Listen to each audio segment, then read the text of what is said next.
Prophets and Kings, chapter 55. Heathen plots.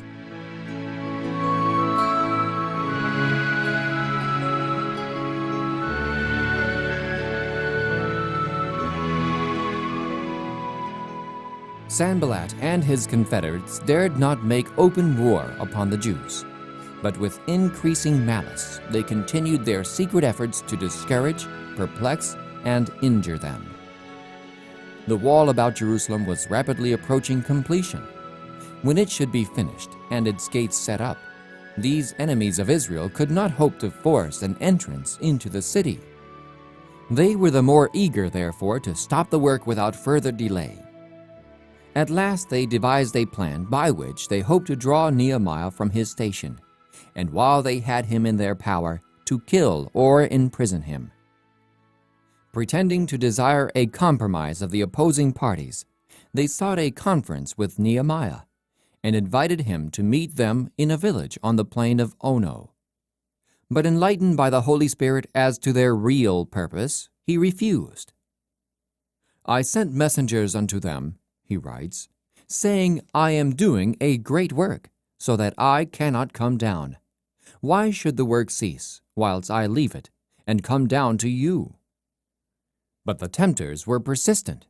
4 times they sent a message of similar import, and each time they received the same answer. Finding this scheme unsuccessful, they resorted to a more daring stratagem. Sanballat sent Nehemiah a messenger bearing an open letter which said, "It is reported among the heathen, and Gashmu saith it, that thou and the Jews think to rebel, for which cause thou buildest the wall, that thou mayest be their king.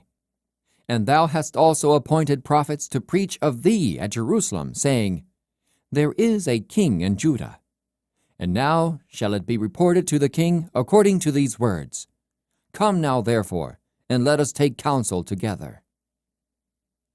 Had the reports mentioned been actually circulated, there would have been cause for apprehension, for they would soon have been carried to the king, whom a slight suspicion might provoke to the severest measures.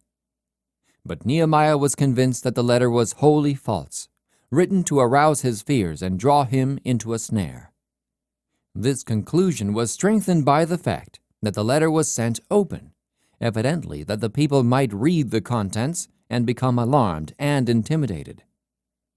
He promptly returned the answer, "There are no such things done as thou sayest, but thou findest them out of thine own heart."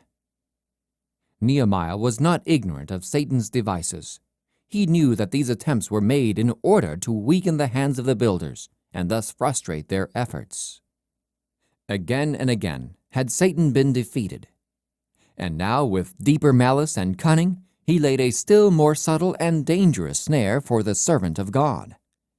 Sanballat and his companions hired men who professed to be the friends of Nehemiah, to give him evil counsel as the word of the Lord.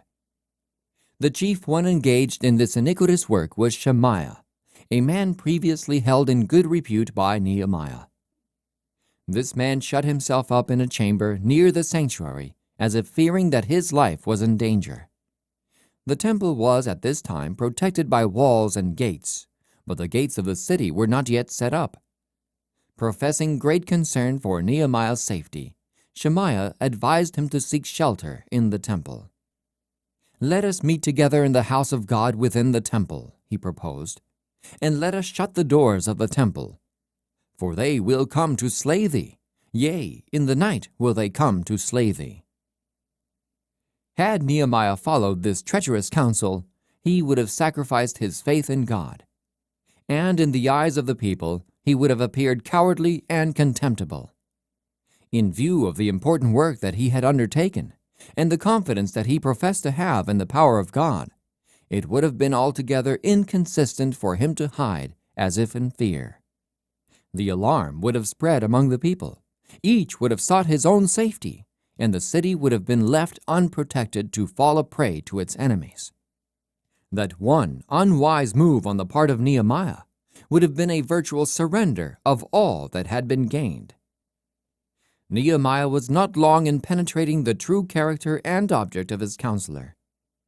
I perceived that God had not sent him, he says, but that he pronounced this prophecy against me, for Tobiah and Sanballat had hired him.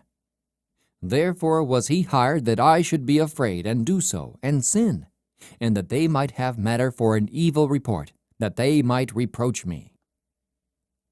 The infamous counsel given by Shemaiah was seconded by more than one man of high reputation, who, while professing to be Nehemiah's friends, were secretly in league with his enemies.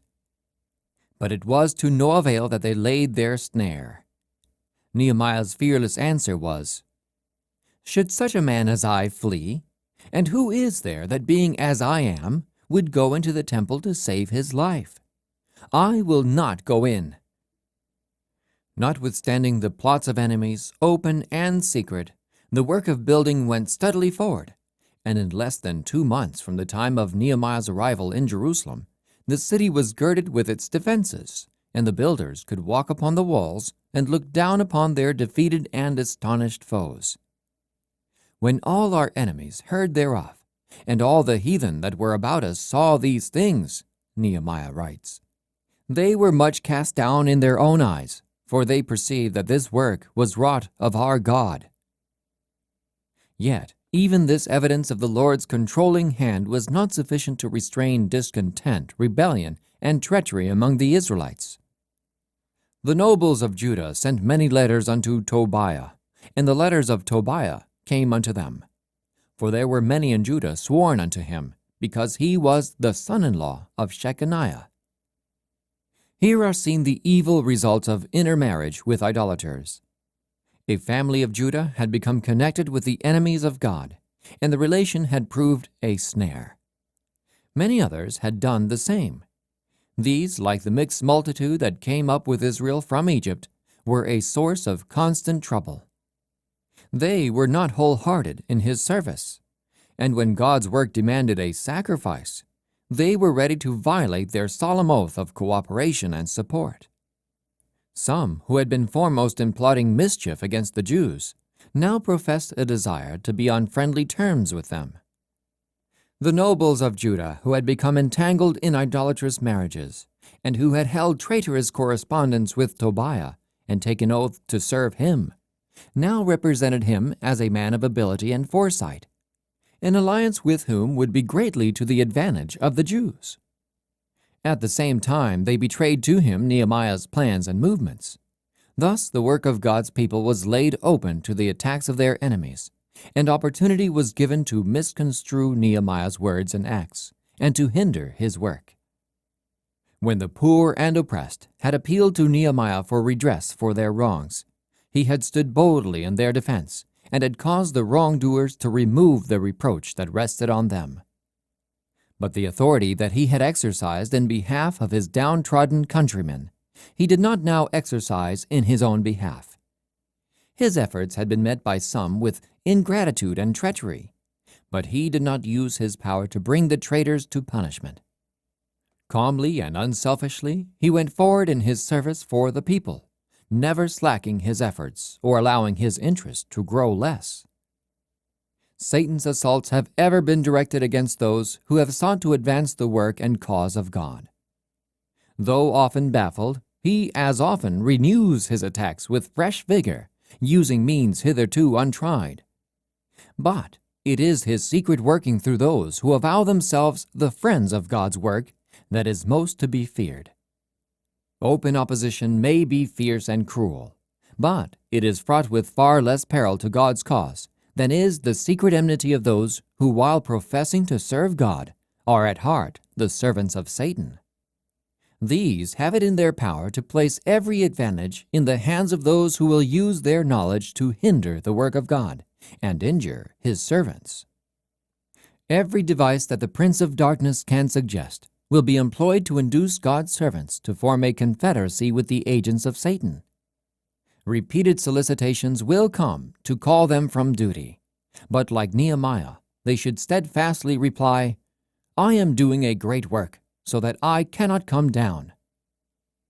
God's workers may safely keep on with their work, letting their efforts refute the falsehoods that malice may coin for their injury. Like the builders on the walls of Jerusalem, they must refuse to be diverted from their work by threats or mockery or falsehood. Not for one moment are they to relax their watchfulness or vigilance, for enemies are continually on their track. Ever they must make their prayer to God, and set a watch against them day and night. As the time of the end draws near, Satan's temptations will be brought to bear with greater power upon God's workers. He will employ human agents to mock and revile those who build the wall. But should the builders come down to meet the attacks of their foes, this would but retard the work. They should endeavor to defeat the purposes of their adversaries, but they should not allow anything to call them from their work. Truth is stronger than error, and right will prevail over wrong. Neither should they allow their enemies to gain their friendship and sympathy, and thus lure them from their post of duty. He who by any unguarded act exposes the cause of God to reproach, or weakens the hands of his fellow workers, brings upon his own character a stain not easily removed, and places a serious obstacle in the way of his future usefulness. They that forsake the law praise the wicked. When those who are uniting with the world, yet claiming great purity, plead for union with those who have ever been the opposers of the cause of truth, we should fear and shun them as decidedly as did Nehemiah. Such counsel is prompted by the enemy of all good. It is the speech of time servers, and should be resisted as resolutely today as then. Whatever influence would tend to unsettle the faith of God's people in his guiding power should be steadfastly withstood. In Nehemiah's firm devotion to the work of God and his equally firm reliance on God lay the reason of the failure of his enemies to draw him into their power. The soul that is indolent falls an easy prey to temptation.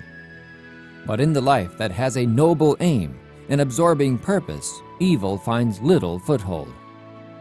The faith of him who is constantly advancing does not weaken, for above, beneath, beyond, he recognizes infinite love, working out all things to accomplish his good purpose. God's true servants work with a determination that will not fail, because the throne of grace is their constant dependence. God has provided divine assistance for all the emergencies to which our human resources are unequal. He gives the Holy Spirit to help in every strait, to strengthen our hope and assurance, to illuminate our minds and purify our hearts. He provides opportunities and opens channels of working. If his people are watching the indications of his providence and are ready to cooperate with him, they will see mighty results. The end of chapter 55 of Prophets and Kings.